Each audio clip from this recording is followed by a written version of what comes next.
Brandy. Thank you so much for taking my questions. I have a couple and then a follow-up on what you said about Deputy Secretary Hicks. Sure. So first, NBC reported this week that defense officials confirmed the Chinese spy balloon was able to gather intelligence from several sensitive American military sites before it was shot down. DoD pointed back to previous claims that the balloon had limited additive value and for intelligence collection that was over and above what China is likely able to collect through things like satellites in low Earth orbit. But the intelligence that China collected via this balloon was mostly from electronic signals, which are very specifically and inherently different from satellite data. So what then do you mean by limited additive value of what was collected by China?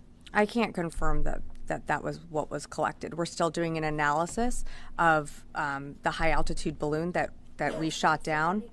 Reporting yesterday, DoD said they pointed us back to that last thing we've heard months ago, that it was limited additive value. So what I'm trying to understand is, do you mean they already had this information from satellites that are up there, or is it different from the signals? We're just trying to understand.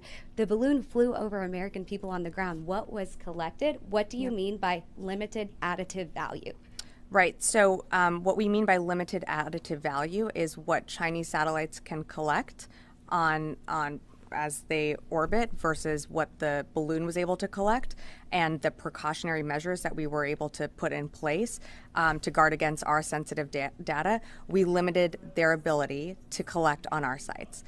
So let me just finish here. So again, not going to comment on the specific reporting that I saw the reports in the NBC story. I'm not going to comment on what was being collected. We still are doing our analysis right now. The international, the intelligence community is involved in that. And again, this is something that the administration identified the problem. We addressed the problem. We feel confident in the precautionary measures that we were able to put in place, that the balloon was not able to gather sensitive information that would have provided any additional information that a satellite wouldn't have been able to collect. You're suggesting it's the same data that satellites would be collecting. That's what you're saying. I'm suggesting that we're still doing an analysis, Brandy, and when we have more to provide, I'd be happy to do it. Please let me know when you do.